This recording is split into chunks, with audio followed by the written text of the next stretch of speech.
स्वागत है आपका अपने चैनल माई हिंदी टीचर में। बच्चों, आज मैं आपको पढ़ाने वाली हूँ बसंत भाग 3 क्लास 8 की इस पुस्तक से पाठ 4 हिंदी का भगवान के डाकिए कविता। भगवान के डाकिए कविता को पढ़ाने से पहले बच्चों आपको मैं इसका सारांश बता देती हूँ थोड़ा सा, और जो भी कठिन शब्द लगेगा बच्चों उसको अंडरलाइन कर लीजिएगा।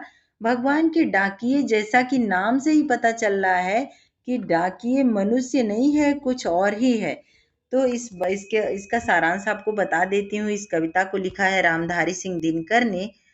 और भगवान के डाकिए कविता में कवि रामधारी सिंह दिनकर किसके बारे में बात करते हैं? पक्षी और बादल का संबंध मनुष्य जोड़ते हुए कहते हैं कि ये दोनों भगवान के डाकिए हैं। जिस प्रकार सरकारी डाकिया हमारे लिए प्रियजनों का संदेश लाता है, उसी प्रकार ये प्राकृतिक डाकिए हमारे लिए भगवान का संदेश लाते हैं। पक्षी आकाश में यहाँ वहाँ भ्रमण करते रहते हैं तथा बादल उमड़ घुमड़ कर पृथ्वी का चक्कर लगाते रहते हैं। इनका विचरण देखकर ऐसा लगता है ये ही भगवान के असली डाकिए हैं। अब बच्चों, रामधारी सिंह दिनकर कवि का परिचय भी आपको बता देती हूँ। इनका जीवन परिचय। महान कवि लेखक श्री रामधारी सिंह दिनकर जी का जन्म 26 सितंबर 1908 ईस्वी में बिहार के बेगूसराय जिले के सिमरिया गांव में हुआ। इनकी कविताएं जोश, क्रांति, विद्रोह और आक्रोश के भावों से भरी नजर आती हैं। इन्होंने रसमिरथी, परशुराम की प्रतीक्षा, उर्वशी जैसी महान रचनाएं लिखी हैं।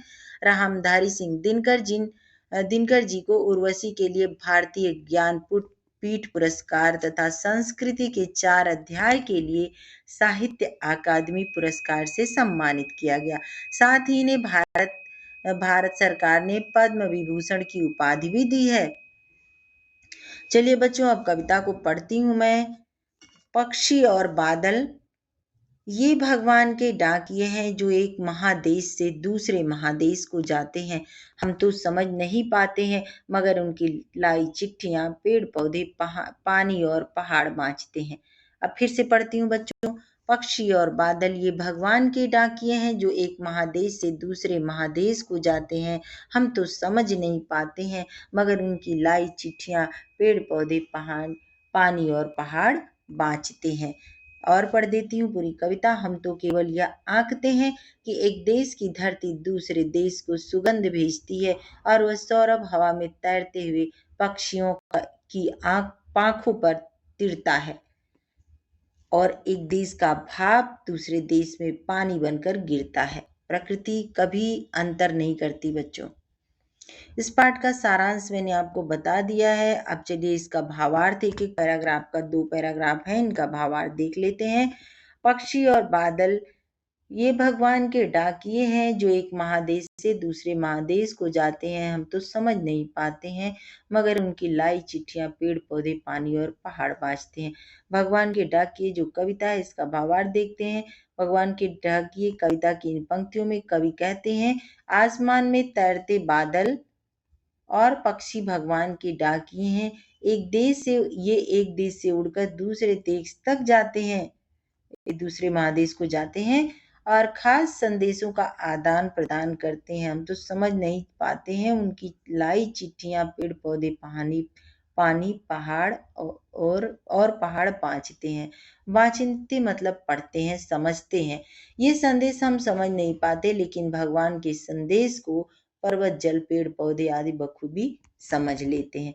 अगला पैराग्राफ है बच्चों। हम तो केवल यह आंकते हैं कि एक देश की धरती दूसरे देश को सुगंध भेजती है, और वह सौरभ हवा में तैरते हुए पक्षियों की पांखों पर तिरता है, और एक देश का भाव दूसरे देश में पानी बनकर गिरता है। देखिए, प्रकृति कभी किसी का उधार नहीं रखती। इनका दिया उनसे, उनसे लिया इनको दिया। रामधारी सिंह दिनकर जी कहते हैं कि यहाँ हमें प्रकृति की महानता के बारे में बताया गया है कि हम तो केवल ये आंकते हैं कि एक देश की धरती दूसरे देश को सुगंध भेजती है।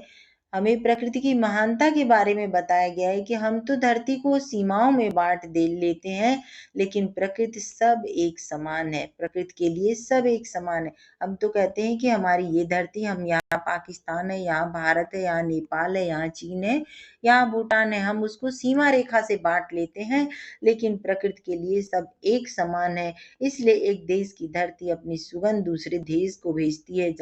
यहाँ पर चलती है सुगंधित हवा, और कब यहाँ से बादल उड़ा के दूसरे देश लेके चले जाते हैं हमें पता भी नहीं चलता है। ये सुगंध पंछियों के पंखों पर बैठकर यहाँ वहाँ फैलती है। पंछी अपने पंखों के माध्यम से यहाँ से वहाँ फैलाते हैं, और यह एक देश की भाप दूसरे देश में पानी भरकर बरस जाती है। हमारे देश की जो भाप बनकर बादल बनते हैं, कब हवा के द्वारा उड़ करके दूसरे देश पहुंच जाती है, और वहां जाकर के घनघोर बारिश होने लगती है बच्चों। अब देखिए रामधारी सिंह इस कविता को लिखे हैं। चलिए इस कविता से बच्चों प्रश्न अभ्यास को देख लेते हैं।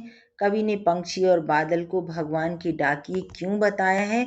स्पष्ट कीजिए। कवि ने पक्षी और बादल को भगवान के डाकिए इसलिए कहा है क्योंकि जिस तरह डाकिए लोगों के संदेश को लेकर यहाँ वहाँ जाते हैं, ठीक ठीक उसी तरह ये दोनों भी भगवान के संदेशों को हम तक पहुँचाते हैं। उनके संदेशों को पढ़ना हमारे लिए भले ही मुश्किल हो, लेकिन इन पेड़ पौधे पर्वत और धरती इन्हें आसानी से पढ़ लेते हैं। कवि ने इस कविता से हमें यह आपसी भेदभाव को भुला करके मिलजुल कर रहने की सीख दी है। पक्षी, अगला प्रश्न है बच्चों, पक्षी और बादल द्वारा लाई गई चिट्ठियों को कौन कौन पढ़ पाते हैं? सोच करके लिखिए। तो पक्षी और बादल द्वारा लाई गई चिट्ठियों को केवल पर्वत, पेड़ पौधे, पानी ही पढ़ पाते हैं, क्योंकि वही उनकी भाषा को अच्छी तरह समझते हैं। तीसरा प्रश्न है बच्चों, किन पंक्तियों का भाव है? कौन सा भाव? पक्षी और बादल प्रेम, सद्भाव और एकता का संदेश एक देश से दूसरे देश को भेजते हैं।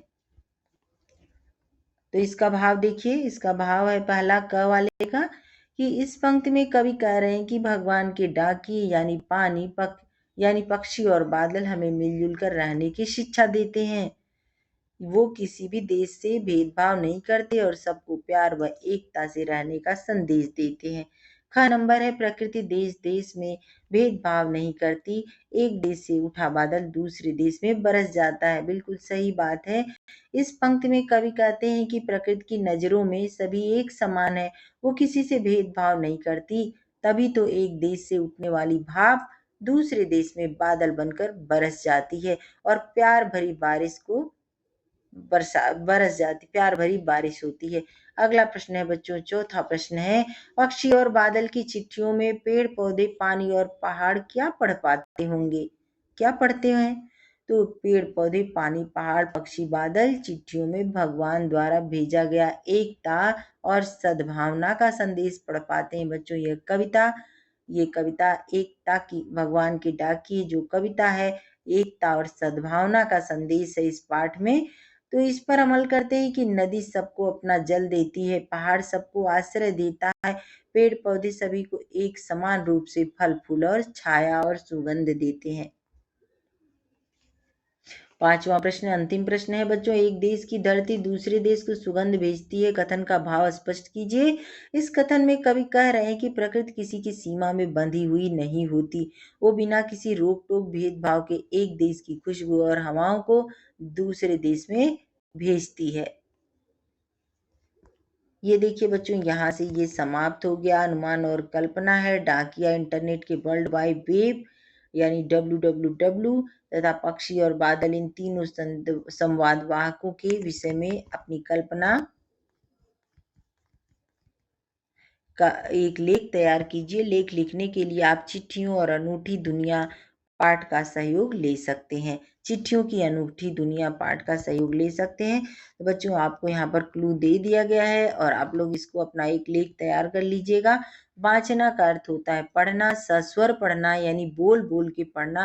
कहते हैं कि पंडित जी कथा बाँच रहे हैं, यानी कहानी कथा पढ़ रहे हैं, पूजा कर रहे हैं। कथा बाँचना होता है यानी जोर जोर से स्वर के साथ आवाज निकाल करके आवाज के साथ पढ़ना।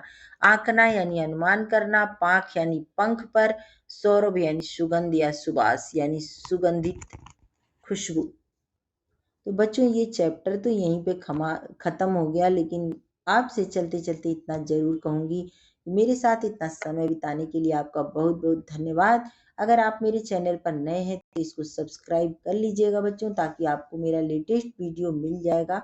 और चलते चलते इतना ज़रूर कहूँगी कि अगर मेरा चैनल आपको अच्छा लगता है तो लाइक करना, शेयर करना और कमेंट करना नहीं भूलिएगा। मेरा मोटिवेशन बढ़ता है और आपके लिए मैं हर दिन एक नया वीडियो बनाकर लेकर आऊँगी।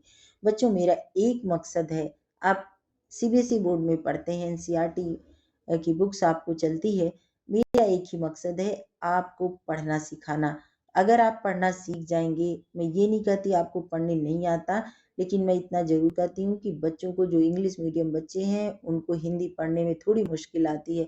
मेरा बस आपको सहयोग करने का इरादा है। अगर आप पढ़ना सीख जाएंगे तो मुझे बहुत अच्छा लगेगा। धन्यवाद।